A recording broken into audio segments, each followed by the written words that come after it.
I'm joined now by Alexander Ward. Alex has written the brand new book, The Internationalists, that I've been telling you about. Hello, Alex. Welcome. It's good to have you. Thank you for joining me. Thanks, Hugh. Happy to be here with you. Good to have you on Book Week. I'm going to start with an open-ended question. This book is primarily the first 2 years of the Biden administration. What is the greatest foreign policy accomplishment of the Biden administration, having had the access you were given, that you come up with in the first 2 years of his presidency? I think what they would say, and again, this book is more just an exploration as to how the administration has conducted its foreign policy and how they think of it. I think they would say two things. One, the fact that allies are more on board with the U.S. than perhaps in the Trump administration. They worked really hard. They felt that Trump went too far into America first, meaning America alone. Again, that's their formulation. And so by getting more allies involved in the defense of Ukraine, et cetera, they would see as a strong win. On top of that, they would also probably say Ukraine, right? Even though Putin did invade, and we cannot deny that. They would say that the fact that they got allies on board, that they prepared sanctions together, they got Nord Stream canceled by Germany, et cetera, and that they boosted Ukraine's defenses to the point that even though the Ukrainians deserve all the credit for fighting for their own lives, that they got the support economically, militarily they needed, and they would consider that a win. So I think those are the two that if they were here and not me, that they would point out. All right, so I wanted to start open-ended, and now I want to go through the big four that you discuss. And you were obviously given extraordinary access, Alex. Is it fair to say that? You talked to the president, the secretary of state, Jake Sullivan, lots of people off the record, but these people on the record occasionally. I wouldn't say extraordinary, and you don't reveal sources, but I can tell you for sure I did not talk to the president. Okay, well, you quote the president a lot. That's what I'll put it at. There are three enormous fiascos I want to talk with you about: Afghanistan, the failure to deter Russia from invading, and the 2021 ceasefire between Israel and Hamas. It's a funny place to start, but given that we are in the middle of a war there, I want to start there.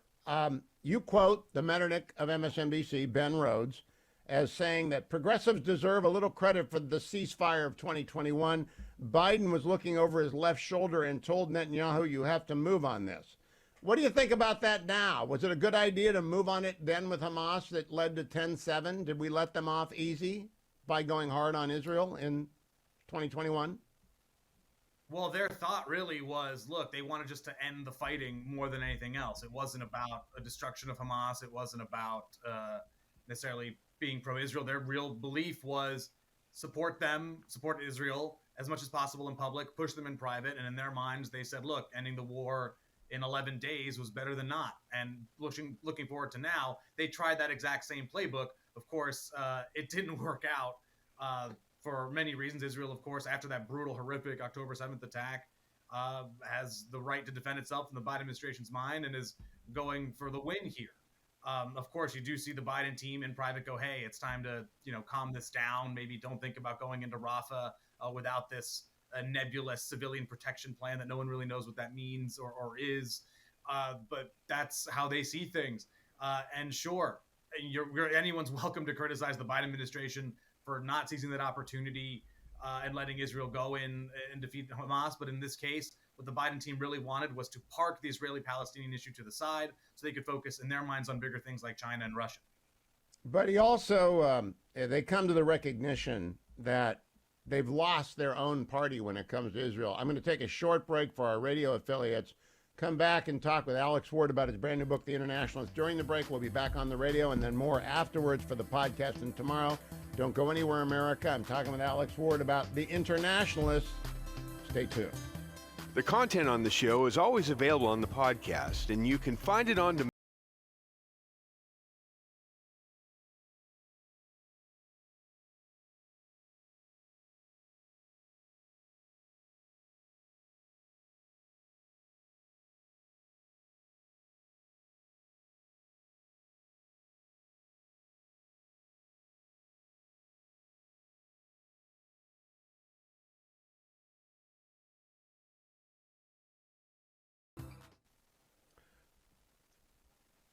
I'm back now with Alexander Ward. This will play on the podcast. I'll use it tomorrow as well, the author of The Internationalists. Alex, on page 99, Something had clearly changed. The White House could no longer count on Democrats supporting their policy in Israel. You wrote this before 10/7. I'm sure this book went to press before 10/7. You see that same dynamic unfolding right now? Yes, and to the quote you mentioned earlier from Ben Rhodes, I mean, the way he thought about it, this is being Ben Rhodes, was if the progressives put pressure on Israel in the Biden administration, then Biden, worried about his left flank, would be harder on Israel to make some sort of concessions too strong, but to stop the fighting against Hamas. In this case, you're seeing that similar playbook from progressives. They feel that if they can pressure Biden enough, that he might actually make some sort of move to get Israel to stop the war before perhaps the Israeli government would like to stop it. So, in this case, I think I think there's a clear indication that there are a lot of people on the Democratic Party and in Congress who are Democrats who are not as excited about Israel doing what it's doing in Hamas and against Hamas. And so in this case, what you're seeing is, there is a concern from Team Biden on this. And there's definitely, and when I talk to Israeli officials, they note this. They note that it's the Democratic Party more than the Republican Party that seems to be more skeptical and more critical of Israeli military operations. So what I'm getting to, Alex, did you see any reality in your reporting? It's a very well-reported book. That the people inside the White House right now understood Hamas. That Hamas was fanatical, that they would do anything like 10/7. Was there any awareness, is there any awareness in the White House of just how crazy this group is? Yes, I think there is. But again, they made the strategic decision to park the issue. They really felt that, I mean, you remember Jake Sullivan, shortly before October 7th, said the Middle East is as quiet as he's seen it in a while. That's how they felt it was. They thought that this was an issue that really could be on the back burner. And we should note that, of course, the Israelis have been open, that they were watching what Hamas was up to for about a year and the training and all that they had the intelligence, but they didn't act on it because they didn't think Hamas would actually pull off an October 7th style attack. And then, of course, the Americans said, look, the Israelis didn't give us this information, so that's on them. So, look, I think that when you talk to the Biden administration, they admit, sure, maybe we should have probably done more. And in fact, now they're somewhat backpedaling, saying we were doing tons of stuff for the Palestinians beforehand. Of course we were, and we were focused on this. This is part of course, as you know, Hugh, the Israel-Saudi normalization deal, and there would be some sort of pathway for Palestinians as a part of it. But no, I mean, no one expected in Israel or the U.S. the October 7th attack to go as it did. There's no question about that. And I think that the surprise is clearly, it's not manifested in the Internationalists. You've wrapped it up before then. But given how they handled Hamas Israel 2021, I am not surprised that they were surprised. But then again, so is Netanyahu. Alex Ward is my guest. He's the author of The Internationalists, The Fight to Restore American Foreign Policy After Trump. Now, look, don't be put off by the subtitle. It's not up to Alex to come up with the subtitle. They're trying to sell books, so they have to put the name Trump in there. This is a very good fly-on-the-wall observation of what Team Biden thinks about itself. But, Alex, this is the first time you've been on the show, right? It is, yes. I didn't ask you the first two questions, which I ask every first-time guest. Was Alger Hiss a communist spy? Sure. You're sure about that? You're a yes? I'm a stronger yes than I am a no. All right. That's the first time we've gotten that one. And have you read The Looming Tower by Lawrence Wright? Yes, it's one of my favorite books, and it's right behind me somewhere here. All right, so you got 1.5 out of 2. That's great. Let's go back to this. One of my takeaways from the Internationalists, and I read every word, and I have 5 pages of notes, and we're going to go long here, Alex, is that the Biden-era intel is at least as bad as any intel of any president in recent times. We got W and WMD in Iraq, but here we've got, they didn't foresee the collapse of Afghanistan. They did not see the invasion of Ukraine early enough. They were arguing about sending $200 million in lethal aid in 2021 rather than the $54 billion they sent in 2022. Milley thought that Kiev would fall in 72 hours, and Milley is the fall guy along with Lloyd Austin for closing Bagram. What about that? Does anyone think that maybe their intel is broken over there? Well, might remember that CIA Director Bill Burns, after the fall of Kabul, said that one of the things that the the intelligence community needed to do was particularly look at the will of fighters. One of the things they thought that, the Afghan military that we'd been training for 20 years, they had the capability, that they had the training, and yet they didn't have a government to fight for. And they completely misread that. On the Milley point of 72 hours, they fought me a lot on this, they being the administration. What they would say is the 72-hour estimation was just one of multiple. But it was one that was briefed and one that was clearly made aware to the team when they were thinking about what was going to happen with Kyiv. And look, a lot of assumptions were made based on the intelligence they had at the time, and maybe that they should have questioned. One of the ones I questioned the most, when they made the decision to leave Afghanistan, that they thought it'd be 18 to 24 months before the Taliban would be back in charge of Afghanistan. That timeline, of course, shrunk dramatically over time. Well, Biden, Alex, but do you actually think they want to blame Milley for this stuff? Because Milley and Austin get rolled on Bagram. I mean, I thought the headline of your book is it ought to be said. Milley and Austin closed Bagram without consulting White House, and Milley proposed that Kiev would fall in 72 hours. Someone decided to roll Milley under the bus and then back it up a few times, and Lloyd Austin got tossed in there as well. Yeah, look, the military's refrain during all of this was speed is safety, right? And they felt that the military needed to go out as quickly as possible, and that they thought they should close Bagram. You had Jake Sullivan go, really? Are you sure about that? Does that make sense? And others would say that, not just Jake, but I have Jake in the book asking them about it. And you had Milley and Austin go, well, it doesn't make much sense to protect it. It would require a lot of troops around it. There's a whole bunch of systems to maintain. So if we're going to protect the airport and do an airlift, we need to protect the airport and do an airlift. The Defense Department really didn't believe that Bagram made sense, and the White House agreed with that assessment. All right, I just want people to know the headline is we finally get to put a sticker on them because they did it. Now, I also want to ask you about the June 2021 summit with Biden that you recollect. First of all, Joe Biden is quoted as saying, "I looked into your eyes and I don't believe you have a soul," to Putin. And Putin responded, "We understand each other." That's a verbatim exchange. Do you believe that exchange occurred, Alex?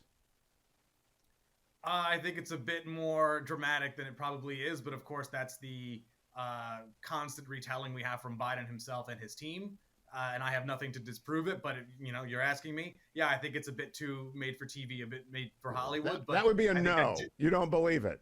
Do you believe the part about his father when he was 6 years old, leaning over to little Joey and saying Israel should exist because never again? Do you believe that part? I do, actually. I'm talked to a bunch of people who know, how Joe Biden's father thought and how he handled politics, and sure, that is a big part of it. I mean, plus you hear Biden talk about it quite often. All right, now we've got on page 119 at that summit, Biden admonished Putin that the administration wouldn't stay silent about Russia's abuses of human rights, including jailing Alexei Navalny. Last week, the president said he was outraged and that he was not surprised. So I guess he didn't expect Putin to take him seriously, Alex. Well, you might remember that after that summit, you had Biden say, well, I listened to him, but whether I trust him or not, I don't trust him. But no, it's clear that the Biden team left Geneva thinking that they had some sort of red line agreement with Putin, that they knew what the Biden administration's limits were, that they knew what Biden would accept. And there was some, rhetorical high-fiving after Geneva. And clearly, in this case, if Putin felt deterred after that, perhaps for a little bit, but clearly not based on the news of the recent week. Yeah, I got to say, when I read on page 120, Biden left the meeting telling his aides he got his message through to Putin. A senior staffer, quote, Biden had come to Geneva to do what he needed to do. Now he could put Putin aside and deal with other issues. I said to myself, wow, they have no idea how they look in this book. Alex will be right back after the break for the podcast, and for tomorrow, don't go anywhere except to Amazon and order the Internationalists. There's more to talk about, and I'm going to do that with Alex Ward after the break. Stay tuned.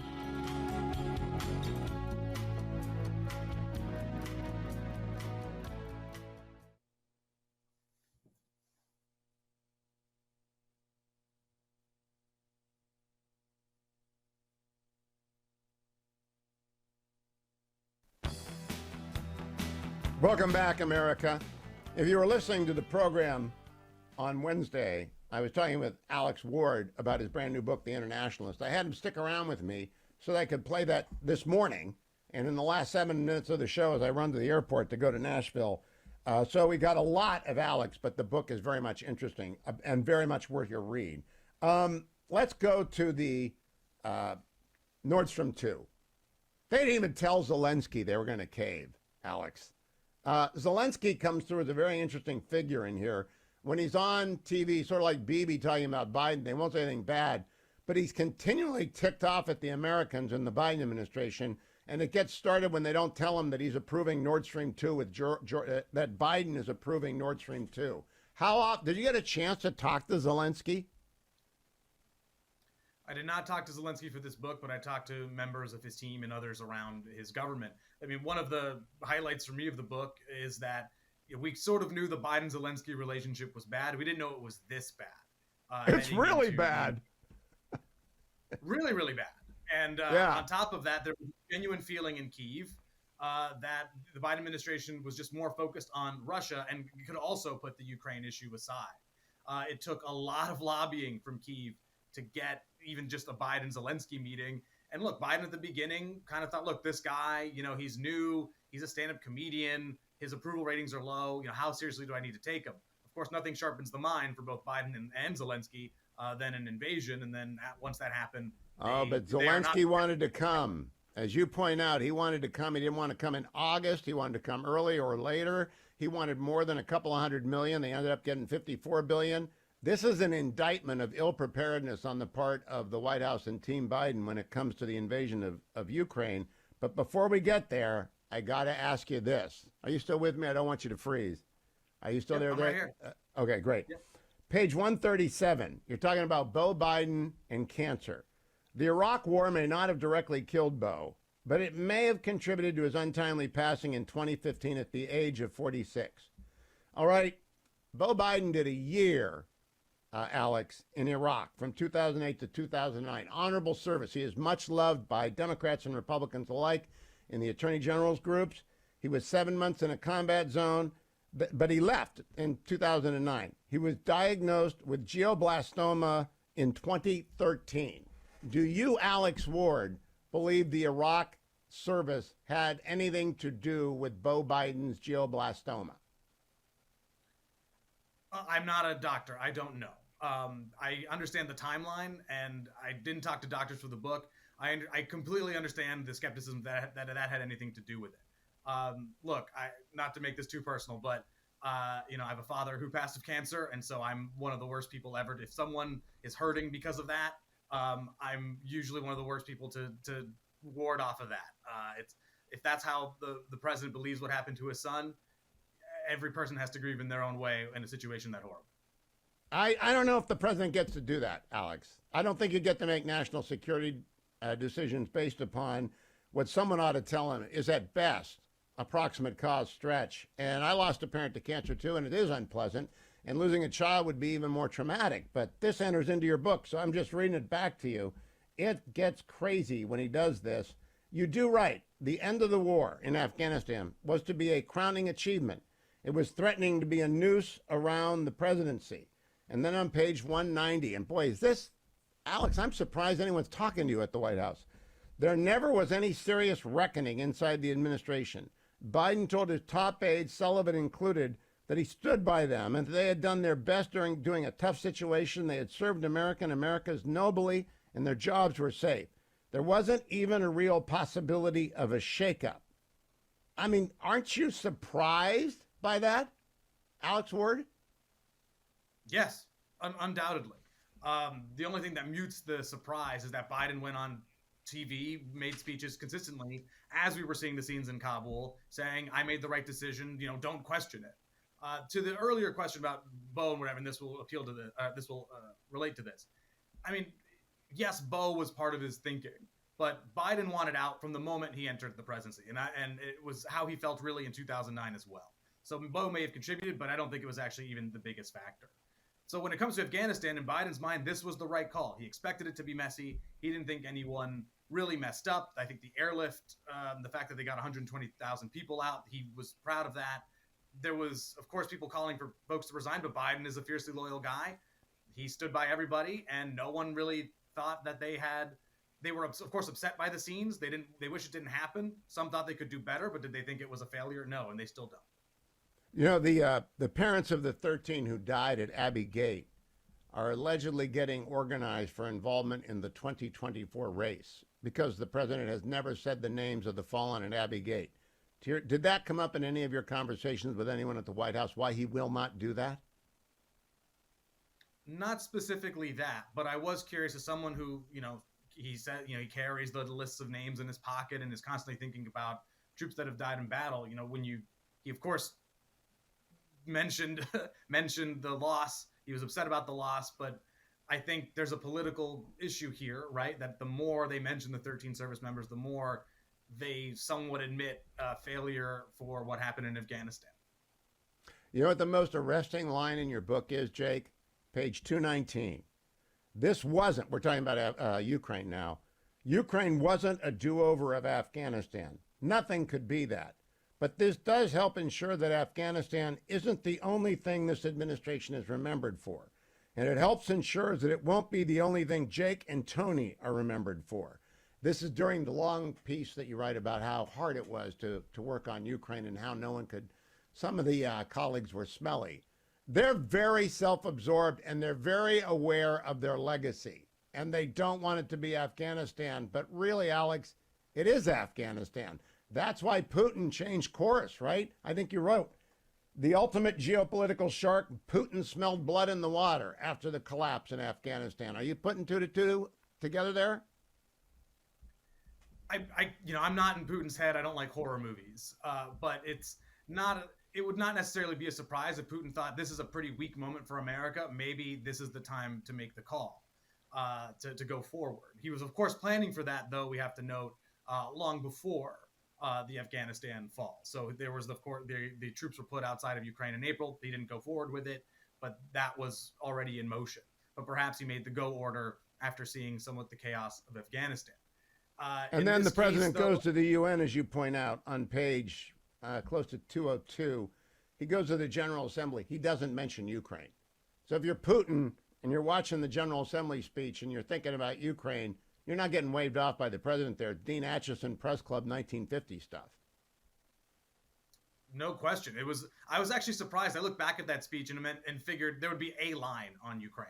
Shocked that I couldn't find anything. You don't know how many times I hit Control F to search for Ukraine, thinking I maybe misspelled something. No, it was just not on their radar at all. Shockingly.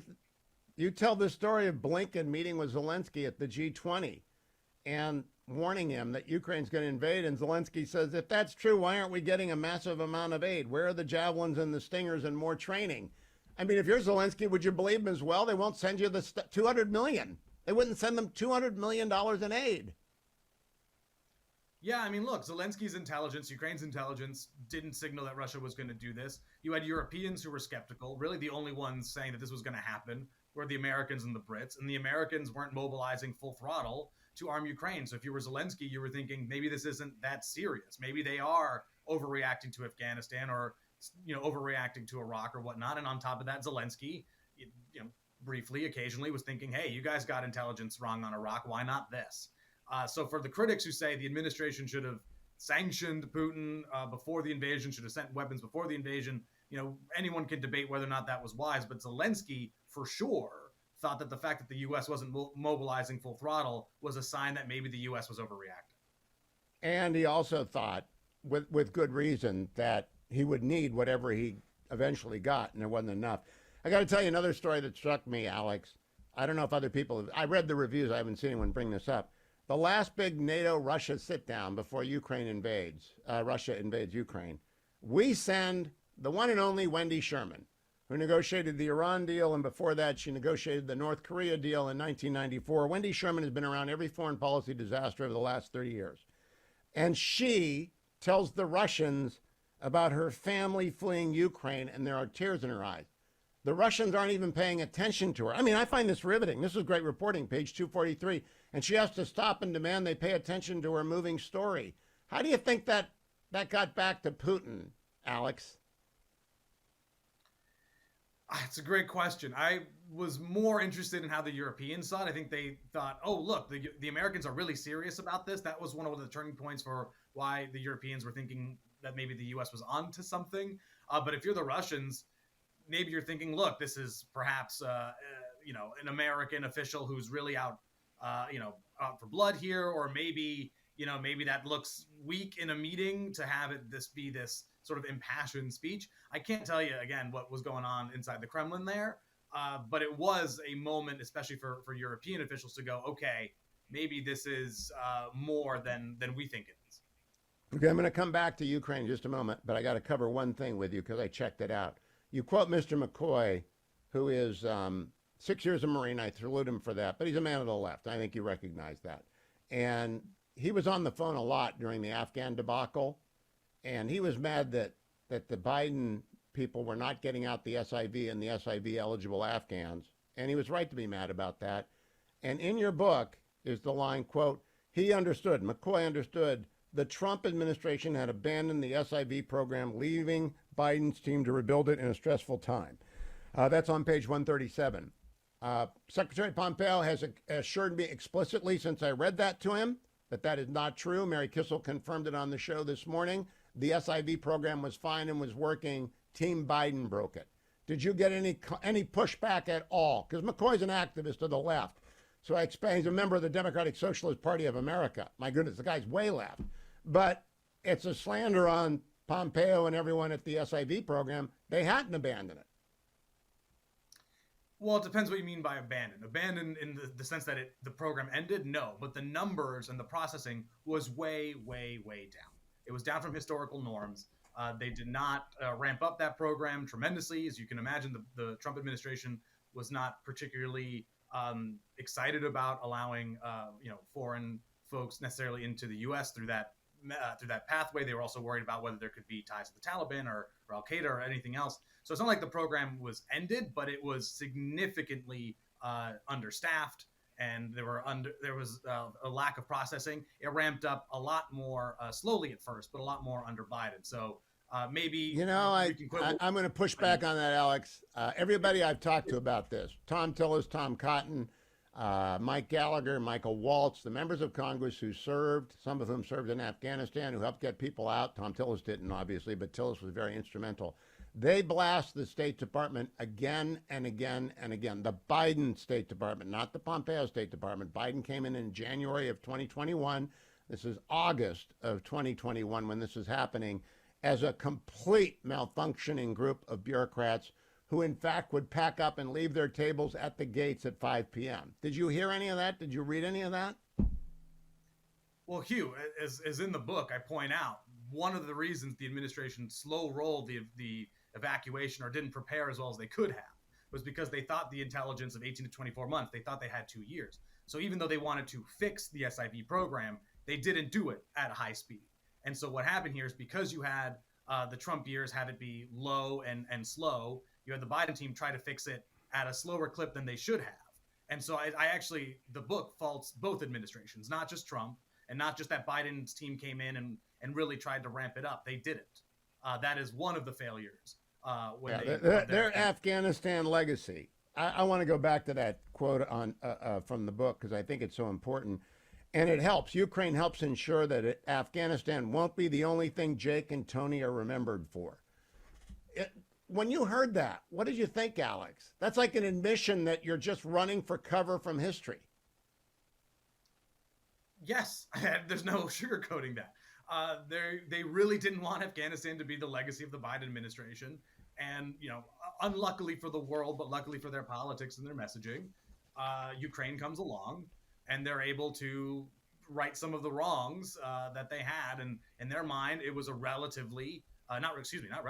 it was a very good success. Of course, Putin does invade in the end. But they think they did there's a quote, I don't have it specifically in front of me, but almost verbatim, it is, we did everything right, talking about Ukraine, we did everything right, and we still didn't get it right. We still didn't succeed. Oh, I know they said that. But if you talk to Cotton about this, the problem with Biden and Afghanistan is too little, too late, too long. And the reason that that convoy didn't get through were the javelins that Trump sent, not what Biden sent, because he was sitting on the aid. Let's go to after the invasion. And Alex, you cover this in a very detailed move. The United States removes all of its diplomats from Kyiv to Lvov, or Lviv. I can't say it. It's pronounced Lvov. It used to be. Now it's pronounced Lviv. A white flag move if there ever was one. And it drives Zelensky crazy. Does anybody ever admit to you that was a mistake, that the United States looked and acted like it was over? No, because remember, we're still relatively after Afghanistan, and they really wanted to protect diplomats. There's also, as you well know, Hugh, throughout many years, a bit of a Benghazi hangover that if any diplomat is lost in a war zone, it can hurt an administration. So there's, in this Biden scene mind between, of course, the Benghazi ghost and what they saw in Afghanistan, they wanted to move it fast. And you're right, it drove Kyiv and Zelensky nuts because there were other countries that weren't leaving, and there was a sense that this is an abandonment.